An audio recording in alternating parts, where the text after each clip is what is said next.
Pues yo creo que podemos irnos ya de España, coger un avión y irnos al desierto, porque, bueno, como has dicho antes, vives en Dubái y es que o sea, es gracioso porque está hablando de su empresa y parece que trabaje full time en ella, pero no es así. O sea, tú tienes un trabajo por cuenta ajena, por muchísimo proyecto que hayas desarrollado, aún tienes un trabajo por cuenta ajena, lo cual es bastante sorprendente realmente, porque ya nos estás hablando de proyectos muy consolidados que están, joder, que perfectamente te podrías dedicar a ello y te podrías vivir de ello. Entonces, háblanos un poco de cómo acabaste en Dubái, qué te trae por ahí y un poco cómo es la experiencia allí. Claro. Es un país bastante curioso que creo que levanta intereses. Entonces... Emiratos es bastante diferente a España, sí. Pues mira, yo llegué a Dubái porque apliqué a una de las becas que da el gobierno de aquí, la Generalitat Valenciana, que son las becas IBACE Exterior. Apliqué a ellas, la verdad es que conseguí una puntuación que me permitió irme al destino que quería, que en este caso era Dubái. Yo hasta entonces estaba trabajando en una empresa en remoto en Reino Unido desde mi casa, estaba bastante a gusto, pero oye, se me presentó esa oportunidad y dije, ostras, pues si no lo hago ahora, ¿cuándo lo voy a hacer? ¿No? Aparte ya había estado en Estados Unidos, en la experiencia en Japón también y siempre había sacado cosas enriquecedoras de esos momentos, así que digo, pues mira, vamos a hacerlo. Y nada, me fui con la beca y esa beca pues me pone en contacto con una consultora que es donde yo trabajo, ¿no? El salario viene realmente de IBACE Exterior, que es la beca, pero trabajo en esta consultora allí en Dubái, es una consultoría estratégica. Entonces a lo que se dedica es abrir mercado y asesorar a diferentes empresas que quieran pues expandirse principalmente en la zona del Golfo, pero bueno, también hay partes de Pakistán y demás que también se trabajan. Entonces, obviamente la oferta era muy interesante porque al final estás expuesto totalmente a nuevos contactos, nuevas empresas, nuevas experiencias, viajes a un sitio, acompañas a otro cliente a otro, o sea que es muy interesante. También quiero hilar esto un poco con el tema académico. Si sois estudiantes y tenéis la oportunidad, iros fuera de España, ver mundo, ver qué experiencias y qué insights podéis sacar de otros países y luego intentar aplicarlos a vuestros proyectos, ¿no? Que es un poco la dinámica que suelo hacer yo. Aquí en esta consultora la verdad es que está muy bien porque pues al final, como os digo, veis un montón de tipologías de productos y de proyectos, cómo se pueden adaptar a Oriente Medio, cómo esos productos de Oriente Medio también se pueden adaptar a la Unión Europea, o sea que estás constantemente expuesto a diferentes cosas, que es al final lo que me gusta y a cuantas más cosas te expongas de joven, pues oye, más vas a aprender en menos tiempo, ¿no? Totalmente. Es interesante porque lógicamente conoces bastante bien cómo funciona Europa, pero también, justamente por tu trabajo, conoces bastante bien cómo funciona el mercado en Oriente Medio, que es una zona convulsa, cuanto menos. Convulsa cuanto menos, sí. Ahora con todo lo que está pasando entre Irán, bueno, un montón de países, yo es que ya también es cierto que me pierdo. Yo geopolítica es normal. un problema, o sea, es una cosa que no manejo demasiado, entonces no quiero meter la pata. No daré muchos detalles, pero bueno, están pasando cositas. Entonces, ¿cómo vivís eso allí también? Porque al final se ve como una especie de burbuja, ves ahí una ciudad súper avanzada, súper moderna, que además la gente tiene bastante pasta, incluso gente que va a trabajar allí pues se vaya en posiciones ciertamente privilegiadas. Entonces yo entiendo que no estaréis del todo ajenos ahí. O sea, ahí igualmente se vivirán situaciones extrañas, choques culturales, y que al final estáis ya simplemente a nivel geográfico estáis muy cerca de estos conflictos, de estos países que pues están en un conflicto perpetuo. Entonces, realmente cómo se vive eso, y además tú, por tu actividad de tu empresa que comentas, os dedicáis a expandir mercados dentro de esas regiones. Entonces entiendo que estaréis bastante al tanto de cómo funcionan las cosas allí. Sí. Al final, como tú comentabas, es una zona que siempre está expuesta a diferentes conflictos, ¿no? O diferentes tensiones en este caso. Entonces, estos países, tanto Emiratos como Qatar, Arabia Saudí y demás, al final han conseguido normalizar, si lo podemos llamar de esa forma, estas situaciones, porque saben que su desarrollo económico no puede depender al 100% del contexto que haya en esos momentos, ¿no?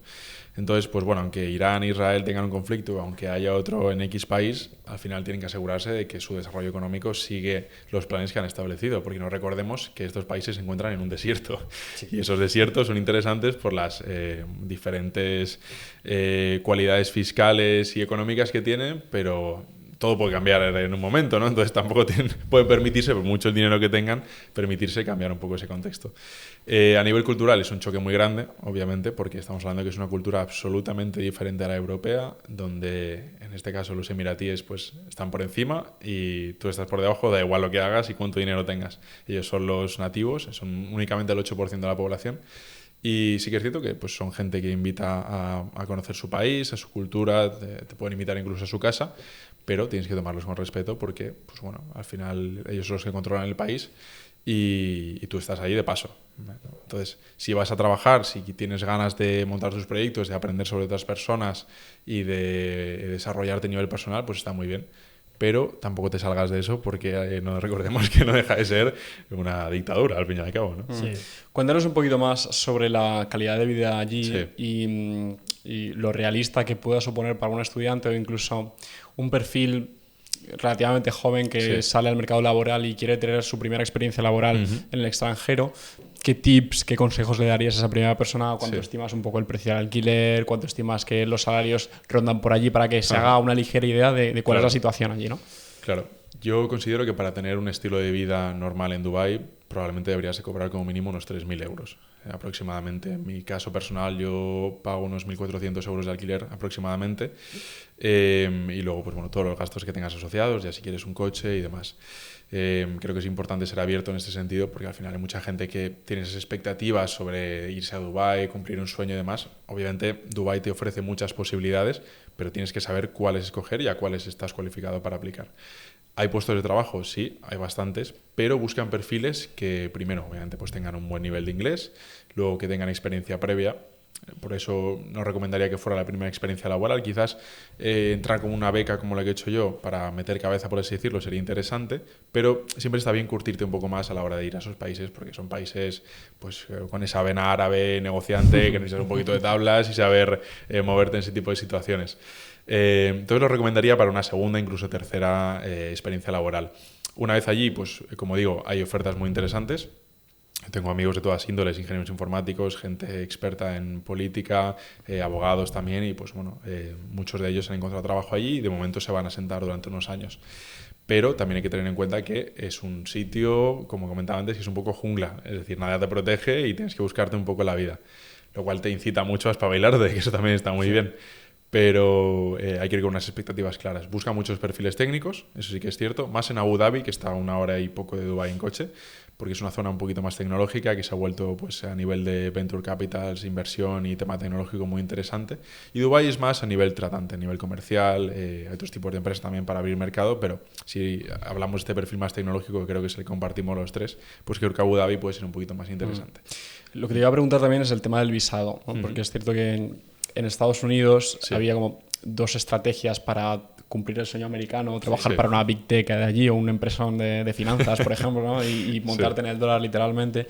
Y es una de ellas haber estudiado un máster o una carrera es un poco más complicado, pero un máster que te proporcione ese visado necesario al menos los primeros meses para que una empresa confíe en ti. Sí, y luego te la patrocine segunda, la visa, que se dice. efectivamente. La alternativa es ser muy bueno, muy pro en un campo concreto, como lo definías tú, ya sea las finanzas, ya sea la ingeniería informática, un teleco, lo que sea, y que la empresa, por tus cualidades aquí, por los logros empresariales que has hecho aquí, te pague el visado y puedas trabajar allí, ¿no? Sí. Entonces, en Dubái, no sé si son las mismas estrategias para poder estar allí trabajando. Sí. ¿Cómo funciona esto? Las restricciones son, bueno, de hecho no hay apenas restricciones. Si tú consigues un visado, perdón, consigues un puesto de trabajo, ese visado te lo cubre normalmente la empresa y tú puedes trabajar ahí de forma directa. Ellos te dan lo que es el Emirates ID, que es, por así decirlo, como el DNI que podrían tener en Emiratos, y tú ya te puedes establecer ahí.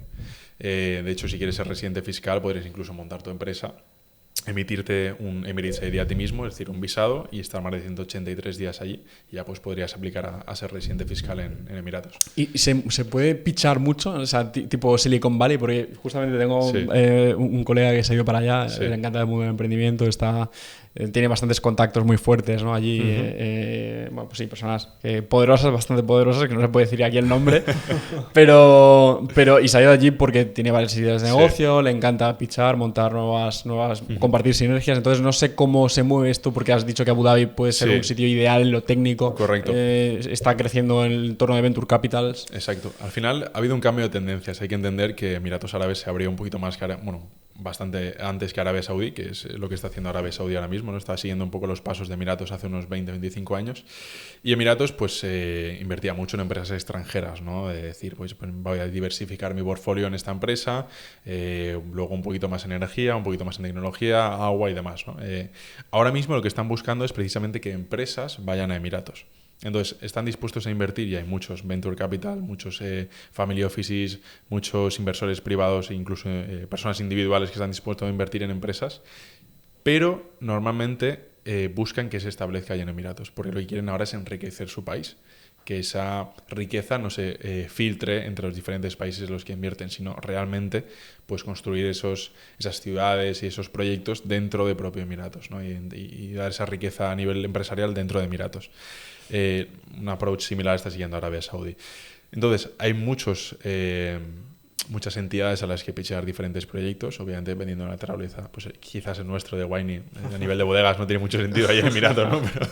Pero sí que es cierto que a nivel de fintech, a nivel de ciberseguridad, inteligencia artificial, blockchain, ellos fueron muy pioneros. Ahora quizás está ralentizando un poquito más esa vía y está potenciando más la de la inteligencia artificial, pero instituciones para que estén dispuestas a invertir hay muchísimas ahí. Como curiosidad, un poco off topic, ahí sigue estando lo del 0% de impuestos sobre la renta y sobre criptomonedas, si no me equivoco.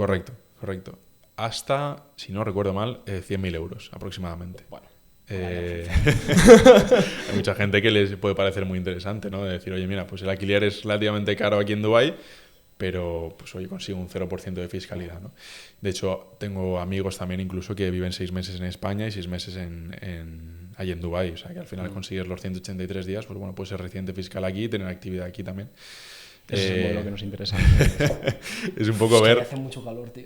Bueno. Sí. Es una sensación térmica de 50 grados, o sea que pensarlo bien antes de ir. Porque... Justamente te quería preguntar eso y pensaba que se me iba a olvidar. ¿La sensación térmica es perenne durante todo el año? Pues realmente hay 2 épocas. Calor y mucho calor. Entonces, estamos hablando que quizás desde octubre, noviembre hasta febrero, este año, por ejemplo, marzo sí que se ha estado relativamente bien, pues puedes tener una temperatura media de 20 y pocos grados, igual alguna noche tienes que poner alguna sudadera, pero luego ya empieza el infierno. Fiesta, ¿no? Se hace complicado vivir. A ver, hay gente que lo tolera más, otra gente que lo tolera menos. Es cierto que tanto Dubái como Abu Dhabi y otros Emiratos que hay alrededor se han adaptado muy bien. Al final tú tienes tu coche con aire acondicionado, llegas al parking de tu casa y son 10 metros que tienes que andar hasta que entras aire acondicionado, vas a la oficina y son 10 metros también hasta que entras al aire, cualquier centro comercial, incluso otras actividades. Al final esto es una ciudad preparada para ello, ¿no? Eso no quita que pues, si te estás dando un paseo viendo el Burj Khalifa, ¿no? Pues al final no vas a irte a las 3 de la tarde. Te pegas la sudada. Sí. Pero cuando ellos necesitan refrescarse, y esto también a nivel off-topic, curiosidad... Sí.